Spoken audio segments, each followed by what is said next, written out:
Back in the lecture number 2 of nutrition in plants. So 2 दिन मैं video नहीं बना पाई due to viral fever, but I am back with my lecture number 2। So start करते हैं guys अपना second topic, photosynthesis, food making process in plants. मतलब मैंने आपको फर्स्ट लेक्चर में बताया था कि जो प्लांट्स होते हैं वो अपना फूड किस प्रोसेस के थ्रू बनाते हैं, तो उस प्रोसेस का नाम क्या होता है हमारा, photosynthesis. Leaves are the food factories of plants. Leaves क्या होती हैं, फूड फैक्ट्रीज होती हैं प्लांट्स की। Therefore all the raw materials must reach the leaf. इसलिए जितने भी रॉ मटेरियल्स ज़रूरी हैं हमारे फोटोसिंथेसिस को करने के लिए, वो सब हमारे किस तक पहुंचने चाहिए, लीव तक पहुंचने चाहिए। Water and minerals present in the soil are absorbed by the roots and transported to the leaves. जो वाटर और मिनरल्स वगैरह चाहिए होते हैं, H2O एंड मिनरल्स जो चीज़ चाहिए होते हैं फोटोसिंथेसिस के लिए, वो हमें किससे मिलते हैं, रूट्स से। रूट्स सॉइल में से एब्जॉर्ब करती हैं और उसे कहाँ तक पहुँचाती हैं, हमारी लीव्स तक। Carbon dioxide from air is taken in. Carbon dioxide किस में से ली जाती है, एयर में से ली जाती है। Through the tiny pores present on the surface of leaves. किस में से, कार्बन डाइऑक्साइड एयर में से ली जा रही है, चलो हमने ये मान लिया, लेकिन कौन ले रहा है, छोटे छोटे पोर्स का मतलब होता है छोटे छोटे छेद प्रेजेंट होते हैं किसके अंदर, हमारी लीफ के अंदर। लीफ के अंदर छोटे छोटे पोर्स प्रेजेंट होते हैं जिनको हम स्टोमेटा बोलते हैं। वो पोर्स क्या करते हैं, कार्बन डाइऑक्साइड को एब्जॉर्ब करने का काम करते हैं। These pores are surrounded by guard cells. ये जो पोर होते हैं ये किससे सराउंड होते हैं, गार्ड सेल्स से। गार्ड सेल्स वो मस्कुलर सेल्स होती हैं जो हेल्प करती हैं स्टोमेटा को ओपन होने में और क्लोज होने में। Such pores are called stomata. इन पोर्स को क्या बोलते हैं हम, स्टोमेटा बोलते हैं। अब इसके ऊपर आपको सेल्स के बारे में कुछ दे रखा है, चलिए पहले हम उसको रीड कर लेते हैं। Okay, so now wait a minute guys, wait a sec. Okay, you have seen that buildings are made up of bricks. हमने देखा है जो बिल्डिंग्स होती हैं, हमने बिल्डिंग्स को देखा होगा, वो इस तरीके की ब्रिक्स से बनी हुई होती हैं। Similarly the bodies of living organisms are made up of tiny units called cells. इसी प्रकार जो हमारी लिविंग ऑर्गेनिजम्स की बॉडी होती है वो भी एक सबसे छोटी यूनिट से बनी होती है जिसको हम क्या बोलते हैं, सेल्स बोलते हैं। Cells can be seen only under the microscope. जो सेल्स होती हैं, आप ऐसा थोड़ी ना, ब्रिक को देखने के लिए हमको माइक्रोस्कोप की ज़रूरत है, लेकिन बिल्डिंग भी तो बहुत बड़ी होती है फिर हमसे। तो हमारी जो बॉडी होती है वो हमारे छोटे छोटे कुछ स्ट्रक्चर्स होते हैं उनसे मिलके बनी होती है जिनको कि सेल्स बोलते हैं, और वो सेल्स को हम केवल और केवल माइक्रोस्कोप के थ्रू ही देख सकते हैं। Some organisms are made up of only one cell. कुछ ऑर्गेनिज्म ऐसे होते हैं जिनको बनाने के लिए केवल एक ही सेल की ज़रूरत होती है। The cell is enclosed by a thin outer boundary called the cell membrane. जो सेल होती है उसको कवर करती है एक आउटर बाउंड्री। जैसे अब आप हैं, आप एक कमरे में बैठ के वीडियो लेक्चर देख रहे हैं जैसे, तो आप उस कमरे की बाउंड्री के थ्रू इनक्लोज्ड हैं। जब तक आप लेक्चर देख रहे हैं तब तक आप उस कमरे के अंदर रहेंगे, तो आपको कौन कवर कर रहा है, उस बिल्डिंग की या उस कमरे की बाउंड्री कवर कर रही है। ऐसे ही जो सेल के अंदर कंपोनेंट्स होते हैं उनको इनक्लोज करती है, उनको रखने का काम करती है एक मेम्ब्रेन, उसको कवर करती है। उस मेम्ब्रेन का नाम क्या होता है, cell membrane. Most cells have a distinct centrally located spherical structure called the nucleus. अब उन सबको, जितने भी अंदर हमारे सेल के अंदर कुछ चीज़ें होती हैं जो काम करती हैं, ऑर्गेनेलीज बोलते हैं जिनको, उनको उनका एक सबसे ज़्यादा बड़ा महाराजा होता है, उसको हम क्या बोलते हैं, न्यूक्लियस बोलते हैं। कई सेल्स में एक डिस्टिंक्ट मतलब कि बहुत साफ दिखने वाला सेंट्रली लोकेटेड बीचों बीच में प्रेजेंट होता है। स्फेरिकल का मतलब होता है गोल होता है स्ट्रक्चर, जिसको कि हम न्यूक्लियस बोलते हैं। The nucleus is surrounded by a jelly like substance, जिसको कि हम क्या बोलते हैं, साइटोप्लाज्म। न्यूक्लियस एक जेली लाइक सब्सटेंस से सराउंडेड रहता है, मतलब कि घिरा रहता है। जेली लाइक मतलब हल्का सा चिपचिपा पदार्थ होता है, उससे घिरा रहता है, उसको हम क्या बोलते हैं, साइटोप्लाज्म बोलते हैं। सेल के स्ट्रक्चर को मैं अच्छे तरीके से आपको एक बार जब क्वेश्चन आंसर्स कराऊंगी तब उस समय मैं समझा दूंगी। ओके, तो अभी हम आगे बढ़ते हैं। जैसे ये देखिए, ये आपको सेल का स्ट्रक्चर दे रखा है, तो इसमें ये सेल है हमारा पूरा, wait a minute, this is our cell. Okay, and this is which is outer layer which is covering the cell is known as cell membrane. इसके अंदर आप देख सकते हैं कुछ लिक्विड फिल्ड है जिसको कि हम साइटोप्लाज्म बोलेंगे, and the rounded orange thing which is seen here is nucleus. Okay, चलिए नेक्स्ट टॉपिक पे चलते हैं. अब इसमें बूजो एक क्वेश्चन पूछ रहा है. Boojho wants to know how water and minerals absorbed by roots reach the leaves. Boojho ये जानना चाहता है कि रूट्स जो एब्जॉर्ब करते हैं, रूट्स इतनी नीचे होती हैं, लीव्स इतनी ऊपर होती हैं, तो रूट्स पानी को एब्जॉर्ब करके लीव्स तक कैसे पहुंचाती हैं. आपके भी दिमाग में आया हुआ ये क्वेश्चन. चलिए तो जानते हैं. Water and minerals are transported to the leaves. जो वाटर और मिनरल्स होते हैं उनको ट्रांसपोर्ट किया जाता है किस तक, लीव्स तक, बाय द वेसल्स. कुछ वेसल्स मतलब कि कुछ एक तरीके से नसें बोल सकते हैं प्लांट की, विच रन लाइक पाइप्स. जो किसकी तरह प्लांट में रन मतलब कि ऐसा नहीं है दौड़ रही हैं, मतलब प्लांट में पूरे प्लांट में फैली हुई हैं किसकी तरह, पाइप्स की तरह, throughout the root, the stem, the branches and the leaves. पूरी तरीके से प्लांट में कुछ पाइप लाइक स्ट्रक्चर फैले हुए हैं, रूट में भी, स्टेम में भी, ब्रांचेस में भी एंड लीव्स में भी. जैसे कि मान लीजिए एक घर से दूसरे घर तक हमको पानी भरना है, तो हम क्या करेंगे, एक बड़ा सा पाइप लेके आएंगे, एक घर से दूसरे घर तक जोड़ेंगे उस पाइप को और फिर पानी भरेंगे. ऐसा ही प्लांट के अंदर होता है. जो प्लांट होता है उसमें अगर एक पार्ट से दूसरे पार्ट तक हमको पानी पहुँचाना है तो उसके लिए पाइप का काम कौन करती हैं, वो वीन्स करती हैं. Okay, they form a continuous path or passage for the nutrients to reach the leaf. वो पूरा continuous path या फिर passage form करते हैं. path का मतलब क्या हो गया, वो रास्ता form करते हैं किसके लिए, पानी के लिए और nutrients के लिए, जिससे वो कहाँ तक पहुँच पाएँ, leaf तक पहुँच पाएँ. they are called vessels. उनको हम क्या बोलते हैं, vessels बोलते हैं. You will learn more about transport of materials in plants in chapter number 11. अब आगे जो चैप्टर आएगा हमारा चैप्टर नंबर 11, उसमें हम डीपली पढ़ेंगे कि ट्रांसपोर्टेशन कैसे होता है प्लांट्स के अंदर. अब पहेली क्वेश्चन पूछ रही है. पहेली wants to know what is so special about the leaves that they can synthesize food but other parts of plant cannot. अब पहेली ये क्वेश्चन पूछना चाह रही है कि लीफ में ऐसा क्या स्पेशल प्रेजेंट है जो केवल और केवल लीफ से खाना बना सकती हैं, जबकि और भी तो कई प्लांट्स के पार्ट्स हैं जैसे रूट हो गई, स्टेम हो गई, ब्रांचेस हो गई, ये इन सब में खाना क्यों नहीं बन सकता. The leaves have a green pigment called chlorophyll. जो लीव्स होती हैं हमारी उसमें एक ग्रीन कलर का पिगमेंट पाया जाता है जिसको कि हम क्या बोलते हैं, क्लोरोफिल बोलते हैं. It helps leaves to capture the energy of the sunlight. ये हेल्प करता है किसको, लीव्स को कैप्चर करने में एनर्जी ऑफ द सनलाइट. जो मतलब एनर्जी होती है सनलाइट, लाइट की भी तो ज़रूरत पड़ती है ना फूड को प्रिपेयर करने के लिए. तो जो लीव्स होती हैं उनमें ग्रीन पिगमेंट जो पाया जाता है वो किस चीज़ में हेल्प करता है, एब्जॉर्ब करता है किसको, सनलाइट को. This energy is used to synthesis food from carbon dioxide and water. ये जो एनर्जी होती है वो किस चीज़ में यूज़ होती है, सिंथेसिस फूड मतलब कि फूड को बनाने में, from carbon dioxide and water. किस किस चीज़ का यूज़ करके, कार्बन डाइऑक्साइड का यूज़ करके और वाटर का यूज़ करके. Since the synthesis of food occurs in the presence of sunlight. क्योंकि जो सिंथेसिस ऑफ फूड होता है हमारा, फूड का बनना जो होता है वो मेनली किस पर डिपेंड होता है, सनलाइट पे.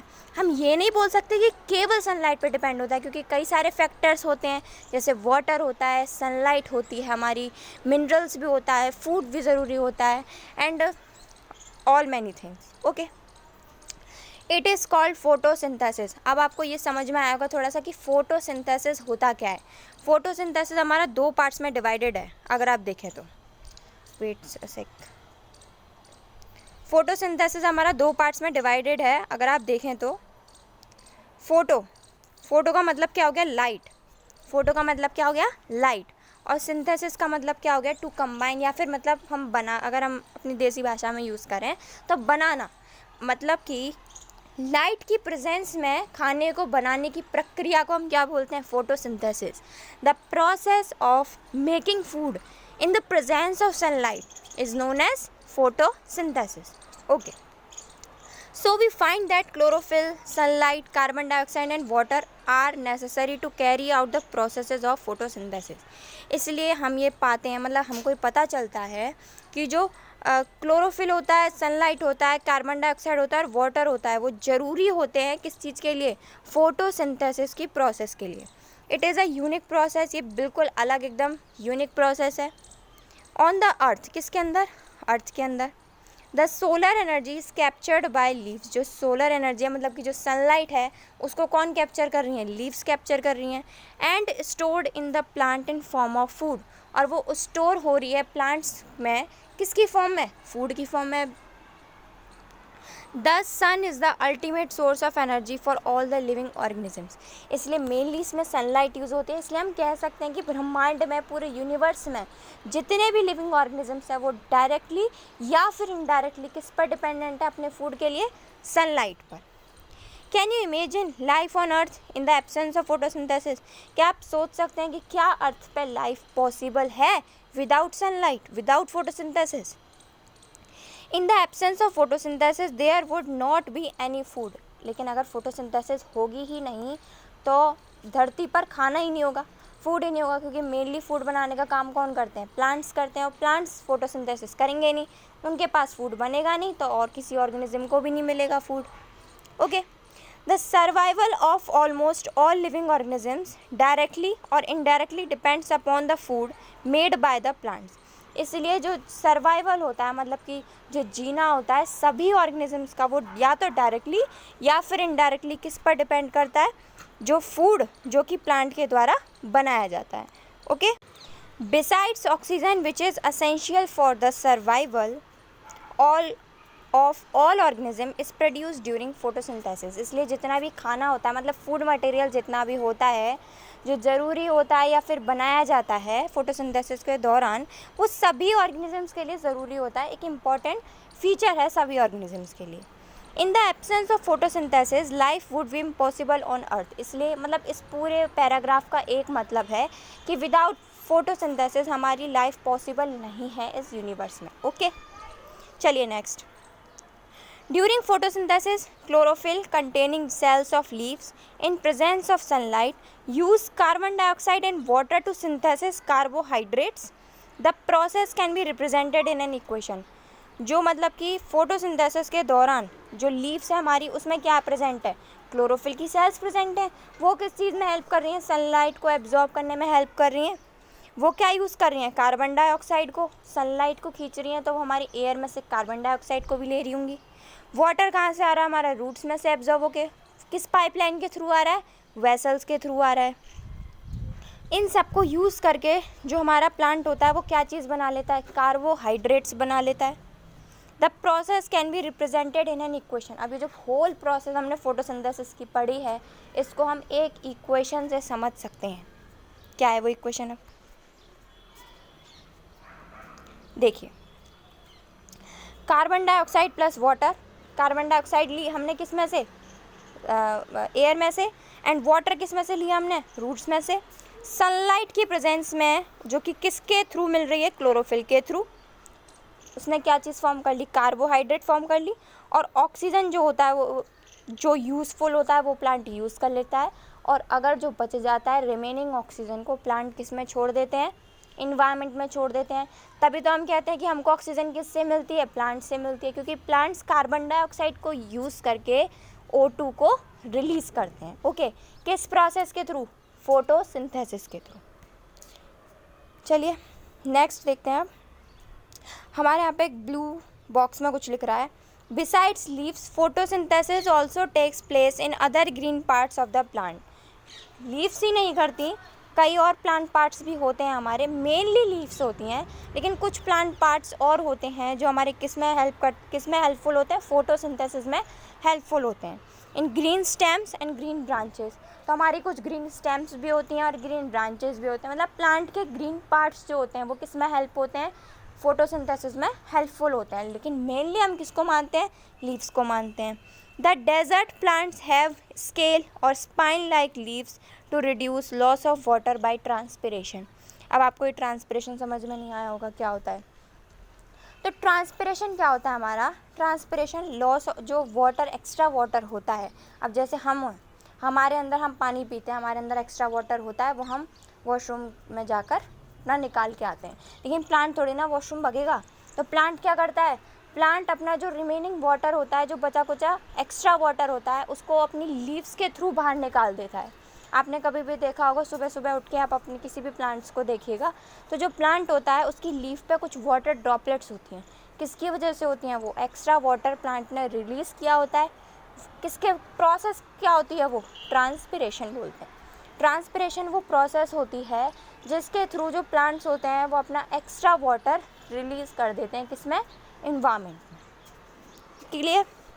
अब जो डेजर्ट प्लांट्स हैं, अब डेजर्ट में आप कुछ सोच सकते हैं, पानी बहुत ही ज़्यादा कम अमाउंट में पाया जाता है।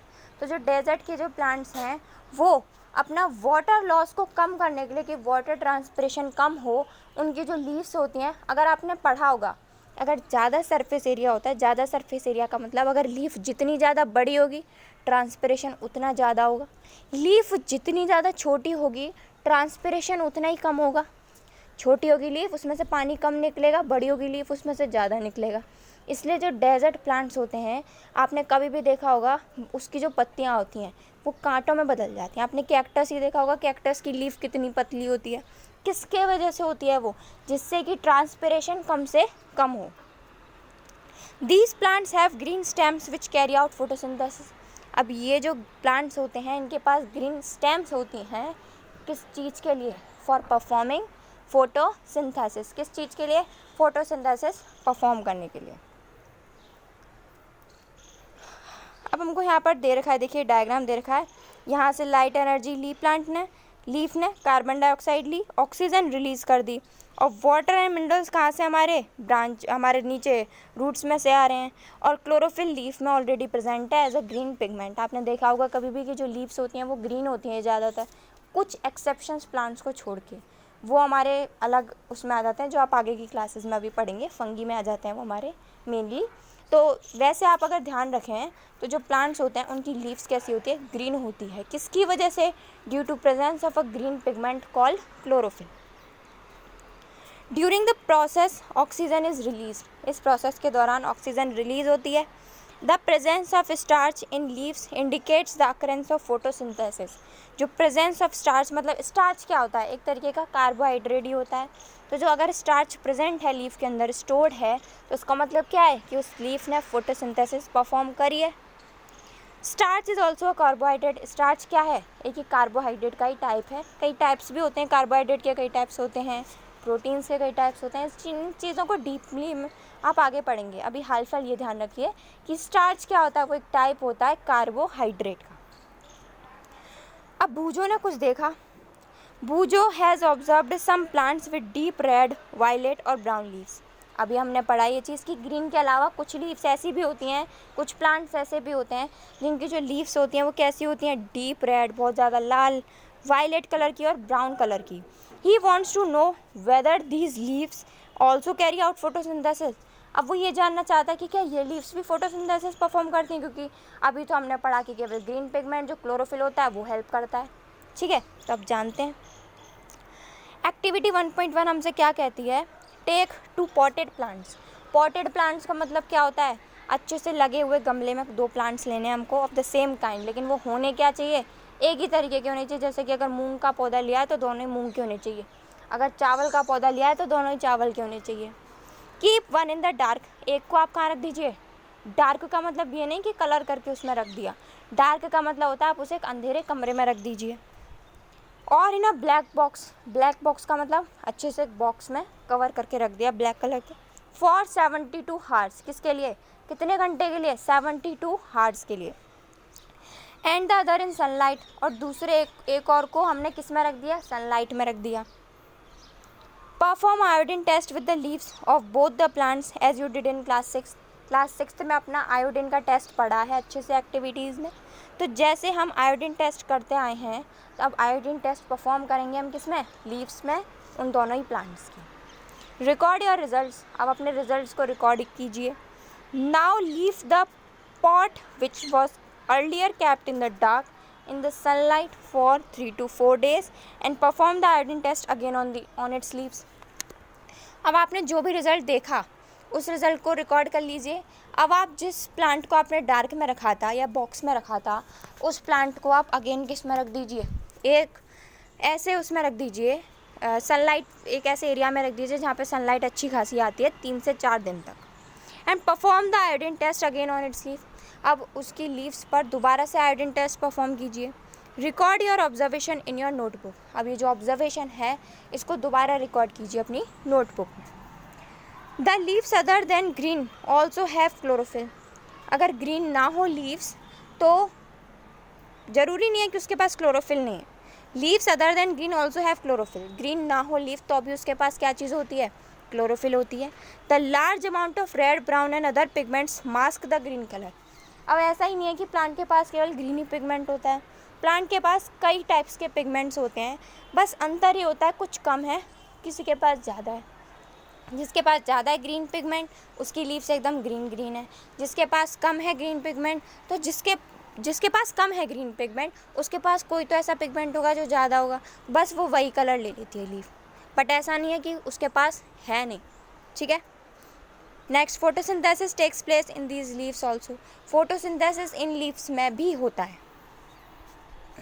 देख सकते हैं आप, ये देखा इस पर येलो कलर ज़्यादा है, लेकिन ऐसा तो नहीं इसमें ग्रीन कलर नहीं है. ये ब्लू कलर की है बट इसमें ग्रीन कलर भी है थोड़ा थोड़ा. हम देख सकते हैं इन सभी लीव्स में थोड़ा बहुत ग्रीन कलर है. It means they perform photosynthesis. But other colours are due to different pigments which are more in amount than chlorophyll. Okay. You often see slimy green patches in ponds और stagnant water bodies. आपने देखा होगा कभी कभी पानी में, अगर हम फिर से देसी भाषा में यूज़ करें तो आपने पानी में कभी कभी काई जमी हुई देखी होगी. कभी आपने नालियों में भी जब पानी जमा हो जाता है तो तब देखा होगा कि ये काई ग्रीन ग्रीन कलर की बहुत बुरी तरह जम जाती है. These are generally formed by the growth of organism called algae. वो भी एक टाइप के क्या होते हैं, ऑर्गेनिज्म होते हैं, जिनको कि हम क्या बोलते हैं, एल्गी बोलते हैं.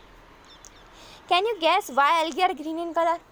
क्या आप ये चीज़ का पता लगा सकते हैं कि एल्गी ग्रीन क्यों होती है कलर में.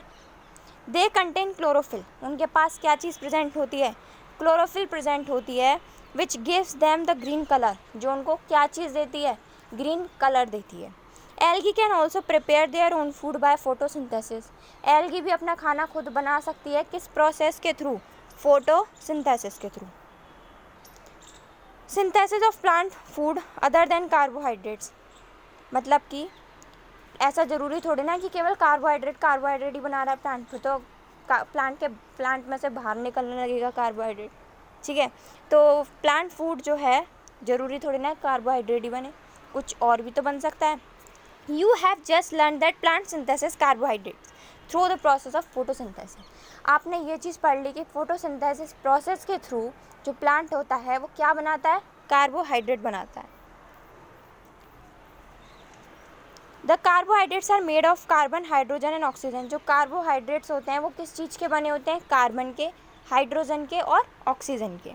These are used to synthesize other components of food.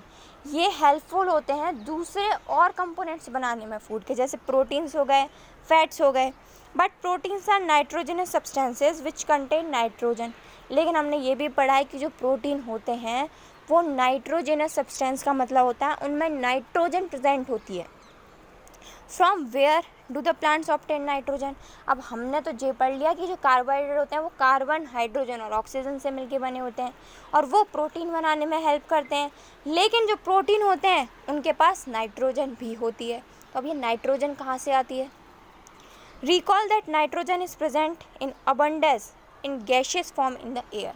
अब इस चीज़ को याद रखिए, याद कीजिए, जो नाइट्रोजन होती है वो एबंडेंट अमाउंट में प्रेजेंट होती है एटमॉस्फेयर में. किस फॉर्म में, गैशियस फॉर्म में. However plants can not absorb nitrogen in this form. लेकिन जो प्लांट्स होते हैं वो डायरेक्टली नाइट्रोजन को गैशियस फॉर्म में एब्जॉर्ब नहीं कर सकते. Soil has certain bacteria. अब बैक्टीरिया क्या होते हैं, सिंपलेस्ट ऑर्गेनिज्म. सॉइल के पास कुछ बैक्टीरियाज होते हैं जो कन्वर्ट करते हैं किसको, गैशियस नाइट्रोजन को यूजेबल फॉर्म में, मतलब गैशियस नाइट्रोजन को ऐसे फॉर्म में कन्वर्ट कर देते हैं जिसको कि प्लांट यूज़ कर सके and release it into the soil, और उसको रिलीज़ कर देते हैं किसके अंदर, सॉइल के अंदर। These are absorbed by the plants along with water, उसके बाद ये एब्जॉर्ब कर ली जाती हैं सॉइल में से प्लांट्स के द्वारा, किसके साथ, पानी के साथ। Also you might have seen farmers adding fertilizers rich in nitrogen to the soil, आपने कुछ फार्मर्स को भी देखा होगा जो एब्जॉर्ब करते हैं, एब्जॉर्ब बोल दिया मैंने, फार्मर्स जो होते हैं वो ऐड करते हैं किसको, फर्टिलाइजर्स को, कई सारे फर्टिलाइजर मैन्यूअर्स वगैरह को ऐड करते हैं किसके अंदर, सॉइल के अंदर, जो जिसमें किसकी मात्रा ज़्यादा होती है, नाइट्रोजन की मात्रा ज़्यादा होती है। In this way the plants fulfil there requirements of nitrogen, इस तरीके से जो प्लांट्स होते हैं वो अपनी नाइट्रोजन की आवश्यकता को पूर्ति करते हैं, नाइट्रोजन की आवश्यकता की पूर्ति करते हैं along with the other constituents, किसके साथ, अदर कॉन्स्टिट्यूएंट्स के साथ। कार्बन उनको मिल ही गया कार्बोहाइड्रेट से, हाइड्रोजन भी उनको मिल गया कार्बोहाइड्रेट से, ऑक्सीजन भी मिल गया। रही बात नाइट्रोजन की, तो नाइट्रोजन एटमॉस्फेयर में गैशियस फॉर्म में प्रेजेंट होती है जो डायरेक्टली प्लांट एब्जॉर्ब नहीं कर सकता, इसलिए सॉइल में कुछ ऐसे माइक्रोब्स, कुछ ऐसे बैक्टीरिया प्रेजेंट होते हैं जो गैशियस फॉर्म ऑफ नाइट्रोजन को यूजेबल फॉर्म में कन्वर्ट करते हैं, और वो जो यूजेबल फॉर्म होती है उसको प्लांट एब्जॉर्ब कर लेता है रूट्स के थ्रू वाटर के साथ, फिर उसको यूज़ करता है।